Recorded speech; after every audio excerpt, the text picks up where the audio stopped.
Assalamualaikum warahmatullahi wabarakatuh. Syekh Maulana Samsudin. Syekh Maulana Samsudin memiliki nama lengkap Sayyid Hasan Samsudin bin Awad Al-Alawi. Beliau lahir pada sekitar tahun 1700 Masehi atau 1100 Hijriah. Diperkirakan beliau hidup pada zaman yang sama dengan Sri Sultan Hamengkubuwono I. Satu masa dengan Mbah Nur Kalam Kauman Pemalang.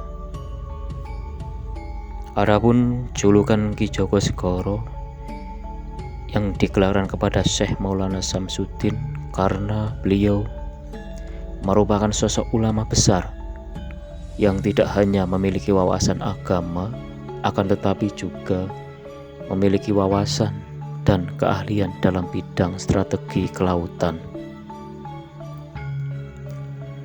Secara garis silsilah, Syekh Maulana Samsudin masih keturunan dari ulama besar yang diurutkan sampai kepada Syekh Abdul Qadir Jailani. Menurut beberapa sumber, Syekh Maulana Samsudin wafat ketika beliau sedang mengemban tugas dari Syekh Maulana Maghribi untuk mengantarkan surat kepada Sunan Gunung Jati ke Cirebon. Ketika itu beliau sedang melaksanakan sholat di bawah pohon, dan setelah sholat beliau beristirahat di bawah pohon itu. Tiba-tiba segerombolan perampok itu menyerang Syekh Maulana Samsudin yang mengakibatkan Syekh Maulana Samsudin meninggal di situ. Setelah itu para perampok pun mengambil barang bawaan Syekh Maulana Samsudin. Di situ para perampok pun kecewa karena barang yang diambil tidak sesuai dengan harapan mereka, sehingga Syekh Maulana Samsudin ditinggalkan di tepi pantai. Setelah 3 hari dari wafatnya Syekh Maulana Samsudin, terjadi keganjilan pada sebuah kapal yang sedang berlayar menuju ke Batavia. Walaupun angin berhembus menuju barat, akan tetapi kapal itu semakin lama semakin mendarat ke tepi pantai. Di situ nahkoda kapal pun melihat pancaran cahaya yang terang dari pinggir pantai. Singkat cerita, nahkoda pun memutuskan untuk beristirahat atau menepi di pinggir pantai. Sesampainya di pinggir pantai, nahkoda itu pun terkejut melihat sumber cahaya itu ternyata berasal dari tubuh Syekh Maulana Samsudin. Dan ketika itu Syekh Maulana Samsudin dimakamkan di tepi pantai oleh nahkoda itu dan beserta kru kapalnya. Setelah memakamkan Syekh Maulana Samsudin,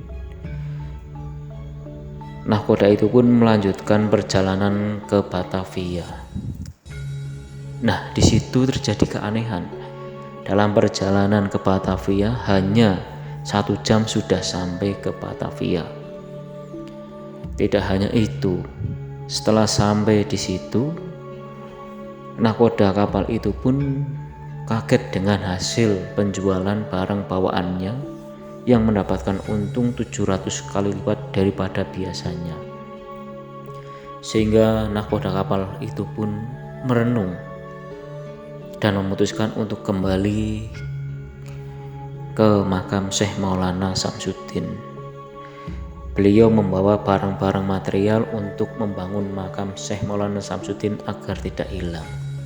Singkat cerita, nahkoda itu pun sampai di makam Syekh Maulana Samsudin dan beliau membangun makam di situ. Akan tetapi di situ beliau kesulitan mendapatkan air tawar. Dan singkat cerita, beliau menemukan sumber mata air. Ketika itu beliau masih duduk di tempat di mana menemukan jasadnya Syekh Maulana Samsuddin. Sambil melubangi pasir di situ, muncullah sumber air tawar yang keluar dari situ. Padahal di situ sangat dekat sekali dengan pantai yang biasanya di pantai itu airnya asin, sehingga nahkoda kapal itu pun selesai membangun makam Syekh Maulana Samsuddin.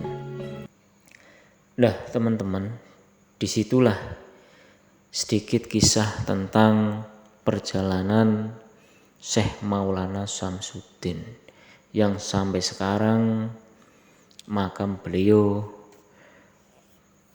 ramai dikunjungi para peziarah, apalagi sebelum bulan Ramadan sangat ramai dikunjungi oleh peziarah-peziarah sampai sekarang. Terima kasih. Wassalamualaikum warahmatullahi wabarakatuh.